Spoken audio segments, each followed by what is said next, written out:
Hello, my name is Ruza Zosi. I am the student of Masters in International Relations, first semester, and this is my video assignment. The question was to explain the interrelationship between international relation, foreign policy, and national interest. Definitely, the interrelationship between all these three forms the foundation of how a country interacts with the outside world. These three concepts are not separate, rather, they are deeply interconnected and influence each other by any means. International relations refers to the broader field that studies interactions among states, international organizations, and other global actors. It provides theoretical framework such as realism and liberalism that help explain why countries behave the way they do. On the other hand, foreign policy is the practical application of those ideas. It consists of the strategies and decisions a country adopts in dealing with other nations. At the core of both lies national interest, which represents the fundamental goals a country seeks to achieve, such as security, economic development, sovereignty, and international recognition. In simple terms, international relations provide the understanding of the global environment, national interest defines what a country wants, and foreign policy determines how those goals are pursued. These three elements work together in a continuous cycle. International relations informs foreign policy decision, and foreign policy is designed to achieve the national interest. In the context of Nepal, this relationship is clearly visible. Nepal's foreign policy has traditionally been guided by the principle of non alignment and balanced diplomacy, situated between two major powers, India and China. Nepal must carefully manage its relations to protect its sovereignty.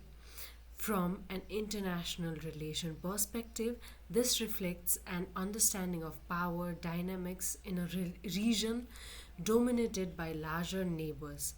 Nepal's national interest in this case is to maintain independence while benefiting economically from both sides. Its foreign policy therefore focuses on maintaining cordial and balanced relations with both countries, often described as a strategy of equidistance. Another example can be seen in Nepal's engagement with global financial situations such as the World Bank and the International Monetary Fund. International relations theory highlights the importance of economic independence in a globalized world. Nepal's national interest is to achieve economic growth and development, particularly in infrastructure and poverty reduction.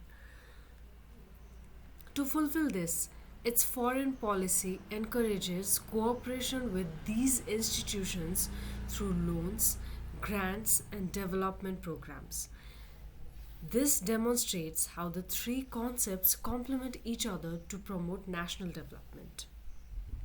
Similarly, Nepal's active participation in peacekeeping missions under the United Nations reflects a strong alignment between foreign policy and national interest from an international relations perspective.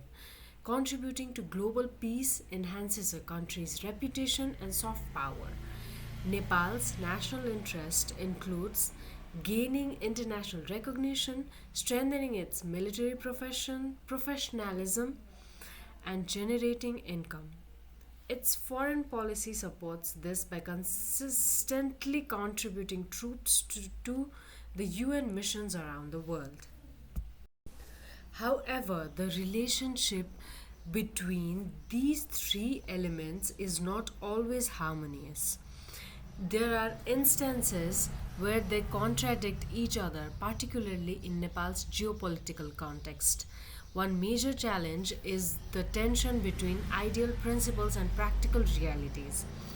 International relation theories, especially liberalism, emphasizes values such as human rights and international cooperation. Nepal officially supports these ideals, but in practice, it may avoid taking strong positions on sensitive issues involving India and China. This reflects a conflict between adhering to international norms and safeguarding national interest, where survival and stability often take priority over principles.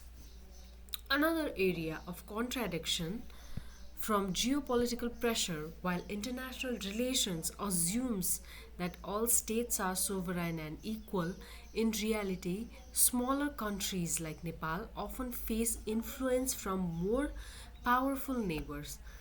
Nepal's heavy dependency on India for trade and transit and increasing economic engagement with China can sometimes limit its policy independence. In such cases, foreign policy decisions may appear titled, even if the national interest calls for the complete autonomy. Similarly, there is also a tension between a short term and long term interest. For instance, Nepal may accept foreign aid or investment projects that provide immediate economic benefits. However, these decisions can create long term risk such as debt dependency or external influence over domestic affairs. This highlights how foreign policy choices may sometimes prioritize immediate gains over broader national interest. In conclusion, all these three terms are linked and mutually dependent. International relations offers the theoretical lens to understand global dynamics. National interest defines the goals of a state, and foreign policy acts as the tool to achieve those goals. In Nepal's case, these elements often complement each other through balanced diplomacy, economic cooperation, and engagement on a global level. However, contradiction arises due to geopolitical pressures, economic dependency, and domestic political challenges. The effectiveness of Nepal's external relations ultimately depends on how well it can align its foreign policy with its long term national interest while navigating the complexities of the internal system and international system as well. Thank you.